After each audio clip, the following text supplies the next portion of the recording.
Welcome back. Today I'm going to be spraying the 3 radiator covers that I built in the previous video. I told you we're going to be talking about my paint process, what paints I'm going to be using. I'm going to be using an acrylic water-based enamel paint, which is very durable. We're going to do 3 light coats. We're going to sand in between each coat. We're going to be using Airless sprayer, and in this case I'm running the Graco Magnum X5, which is a great unit, really portable. I'm going to be using a 310 tip on this gun, and what that gives me is a 6-inch fan pattern. Sorry about the height here. I'm trying to get you, it's a tight shot. There's not a lot of room here to work with. So what we're going to do first is we're going to remove all the residual dust we have from the sanding and everything, blow that all off, wipe it down. Then we're going to spray the first prime coat. First thing we got to do is, of course, take some precautions. I'm going to be wearing a hat, and that's, to make sure that I don't get any of the overspray that comes down, from the air to land on my head. It'd be hard to get out of your hair and stuff like that, could go into your scalp. We're definitely going to be using goggles. That's going to be for any blowback if you get a little close, or, God forbid you aim it in the wrong direction and spray it in your face. Also a chemical rated respirator for paints, fumes, sprays, and things like that. And a couple other things that you got to be aware about. Always keep the trigger lock in the locked position so that you don't accidentally press that trigger if you're not aiming it in the direction that you want to be aiming it, because this paint can inject your skin, and then you're going to have to go to the hospital, okay, because there's a lot of pressure on these things. So now that we've talked about taking precautions, number one, I am not a professional painter. I am a carpenter and a woodworker, and this painting is part of the process. Sometimes finishing, spraying, the polyurethanes and the paints and things like that, something that we deal with. I just want to put out a little disclaimer. I am in no way, shape, or form a professional painter or finisher. Today's sole purpose of the video is just to demonstrate the Airless paint sprayer and the process I use for thinning down the paints using the Airless sprayer, and how I do complete my finishes when it comes to paint, and the benefits of an Airless sprayer over an HVLP for painting. Okay, so another disclaimer is that I am not sponsored by Graco. That is just the equipment I'm using in today's video. So let's get started. So as of right now, we're going to be spraying the first light coat, sand it down, and then start the second coat. I'll show you how the gun works, then I'll show you how to clean it at the end. I'm going to take a clean paint pail, and I'm going to be using a paint and primer all in one. This is a satin acrylic enamel. It's a really good finish. The bill's nice, it lasts very long. So just going to stir this up, get it mixed all good, just to get all the resins from the bottom.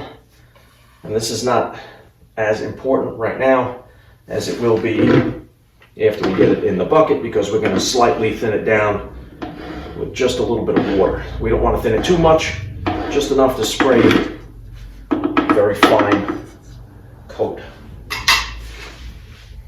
Get a flawless finish. We're going to dump that in a clean paint pail. Dump the whole gallon in there. And then I'm going to take just about a half a bottle of this water, dump it in there, and I may add a little bit more, but first I'm gonna dump it in there, and then I'm gonna mix it all up. I'm gonna give this a really good stir. You want to mix the paint with the water properly for about a minute to a minute and a half till it's all blended nice, because if you see it right now, the water will start to run off before the paint's not mixed properly yet. So if we continuously stir it until we mix it up until it's completely blended.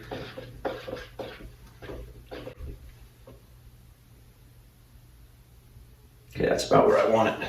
Okay, so now we're going to put the tip back in the gun, and we're going to rotate it to the unclogged position, which is a larger orifice opening than the regular spray position. Still have the trigger lock on. We're going to take the tube, and I'm going to submerge it into the paint pail. Going to put the prime tube and attach the prime tube back onto the suction tube, because once I prime it, I don't want to waste any paint into the waste pail. I want it to go back into the paint pail.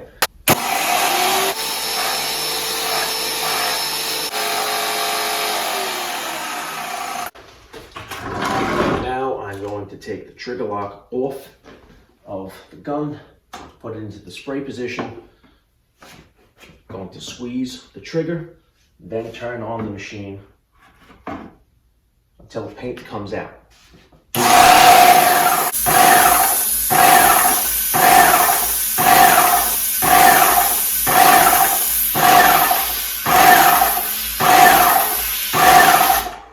So now we can turn the tip back to spray, and now we're going to get a test piece and we're going to get our fan pattern by adjusting the pressure. Okay, so now I'm just going to do some test sprays on this piece here. So I'm going to remove the trigger lock. I'm going to turn the pressure, start with the pressure pretty low on the pressure knob, and we're just going to brush down as we do this, and we want to see the pattern. Okay, so now you can see I need a little bit more pressure because I have some high spots and low spots there. The tails are good, so increase it a little bit. Okay, a little bit more. That's a good even pattern. That's what I'm looking for. Good coverage, not heavy, not any runs, so we're ready to spray.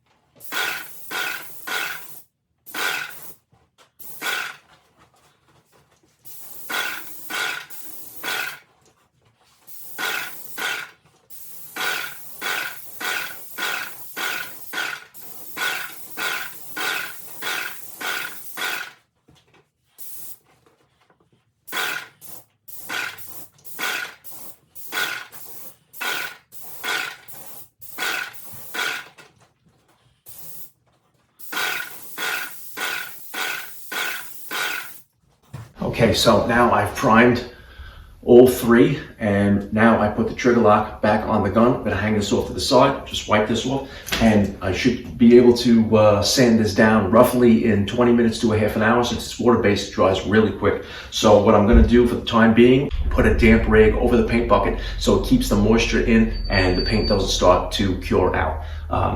I'll come back in 20 minutes, half an hour, light sanding with 220 or 320 grit, wipe it all off, blow off the dust, and spray the second coat. We should be able to get 3 coats within about 3 hours or less. Okay, so I have a damp rag. I'm just gonna clean the tip of the gun here. Okay, trigger lock's on. I'm gonna take the cover, just place it over the side, and there's a little bit remaining open because the tube is still in there. I'm just gonna take the wet rag and just place that right over the top of the pail. And you could even take the gun, put the gun there, and shut that off, switch it to prime. That relieves the pressure in the hose, so when I go upstairs and I let this dry out, nothing explodes from the pressure. Okay, so it's been roughly about 45 minutes and the paint is dry and it is pretty smooth, but it could use some denibbing, as they say, which is just to knock off any little high spots and fuzzes. So I'm just going to use a sanding sponge with some 220 grit sandpaper and lightly, just lightly, no real pressure, just let the sander itself, the weight of the sander, just raise the material and knock off any high spots. And you can see that little white powder, and it's a perfectly smooth, glass smooth finish already. And that's just a little, quick, easy prime coat. It's kind of like a misting. Now for the second coat, we can go just slightly heavier to get more coverage. And then the third coat, another, medium to light coat, and that'll give us the finish we need. So let's sand this up. I'm gonna use a piece of folded sandpaper for in between, just to smooth out inside the little slats here.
Okay guys, so now it's time for the cleanup. So the way I'm going to do it is this unit comes with a power flush valve, and that hooks up to your regular garden hose, and then you screw it on to the inlet hose of the suction pump or tube, and you run the water straight through the unit, and then you press the trigger of the gun. You let it run through not only the prime tube and the pickup tube, but also the gun and the hose as well. That cleans everything. Then I'll take apart the handle and I'll just clean off all the internal filters and little parts and the spray tip, and then we're done. We can put some anti-seize fluid in there and store it away for the next time. Make sure that my hose is off.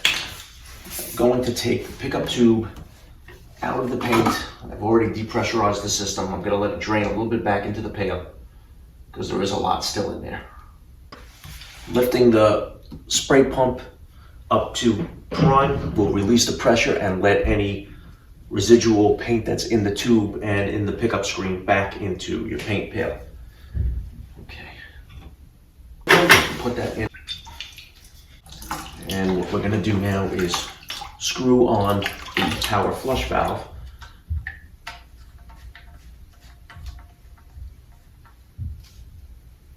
So the first thing I'm going to do is just open the valve slightly and clean off the pickup tube.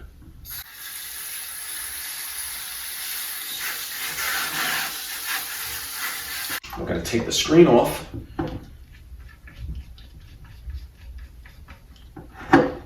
We're going to clean that.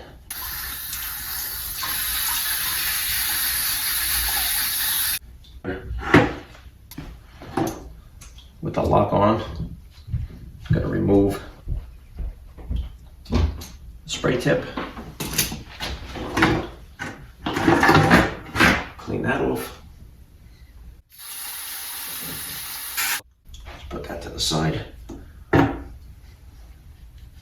So I'm going to put this back on later and spray water through it to really unclog it, clean it out really good. Clean off the nozzle. Okay, and now we're going to hook up power flush.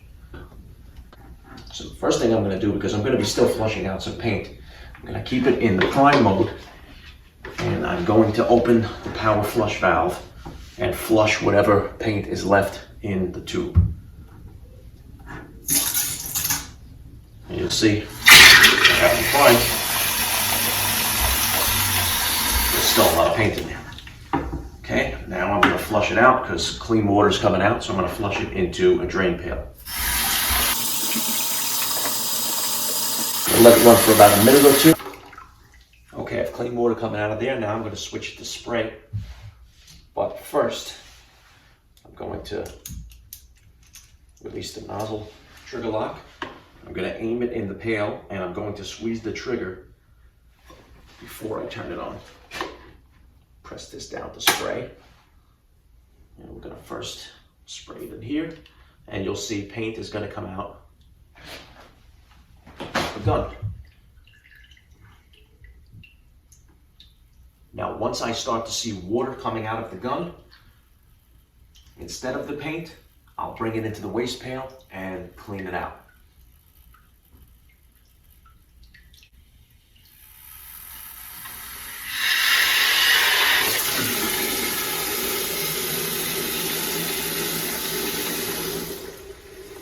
Now I have just water coming out of the gun, so I'm going to flush this for about a minute or two.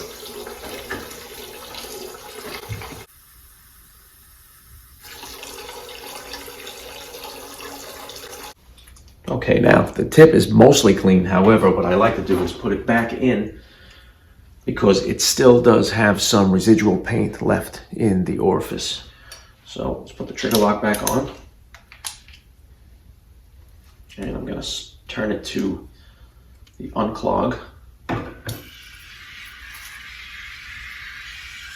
Turn it to spray. You'll see a fine mist of water coming out. Unclog one more time. Now I can remove it.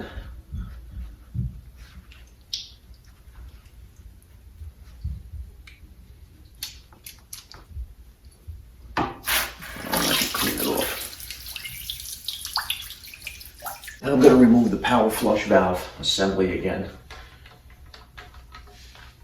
And go back to my regular nozzle attachment. Now I'm going to take the tip of the gun off and the handle of the gun.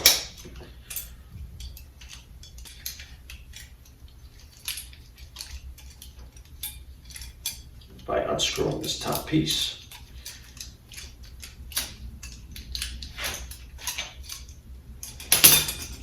you will see there is a separate filter inside of the handle. So now we're just going to drain a little bit of water that's in the handle, get that out of the way, turn the hose back on, and I'm going to clean the filter.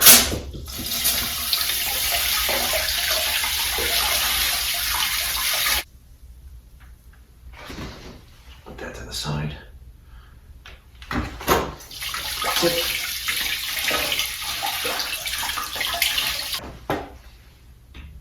And the handle.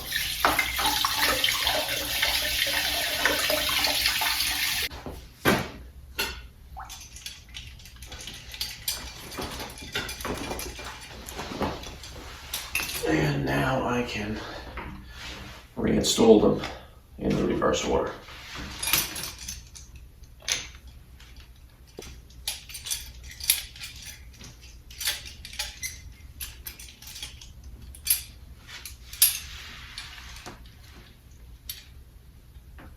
Good tight by hand. Put the guard back, holds it in place. Screw the tip back on. Okay. Now, if you're going to be painting with this again the next day or within a day or two, then you can leave it as is and you don't have to put the anti-seize fluid inside there. I'm not going to be painting again with this for probably 2 to 2.5 weeks, so I'm going to put that. Okay, so this is the anti-seize fluid. Well, I'll just pour a couple ounces in there.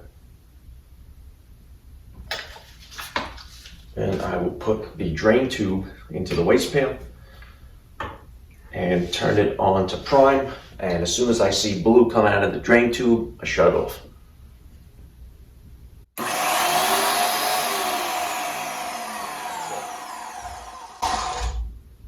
Drop it into spray mode. Screw that back on.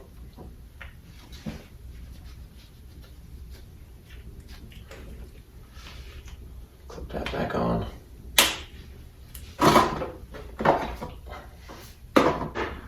And we're done.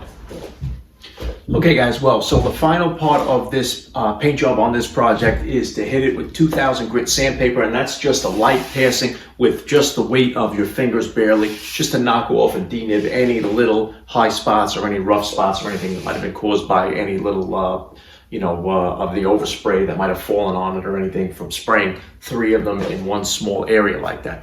So I hope you guys enjoyed the video. Thanks for joining me this week in the shop. This project's done. Remember, it is much easier to paint with an airless sprayer. There's less thinning to be done. I use waterborne paint. I use an HVLP sprayer specifically for stains, finishes, anything clear coats. The paints, I've experimented with the paints through the HVLP. It clogs way too much and cleanup is just a disaster when it comes to that machine. So I'll leave that to the clear coats and top coats, that's it. So airless sprayer, I'm gonna put a link to the one that I use in the description if you're interested. Also, there's other brands out there, so don't just be set on this one particular one that I'm showing you that I'm using. I'm in no way, shape, or form sponsored by Graco at all. It's just what I use. So project like this where you need a nice thin small fan pattern, you got to get in between things, furniture and stuff like that. A 310 or 313 tip, 311 like that, those tips are the ones you want to go with. Bigger, wider projects, maybe like a really tall bookcase, whatever, you can use a 510 or something like that. Give you a 10-inch spray pattern, cover a lot more, area in one shot, be a lot quicker. But you're also going to get, much more overspray with those. So, all right, guys, thanks for joining me in the shop. Make sure you subscribe, make sure you hit the like button, and I will see you guys next time.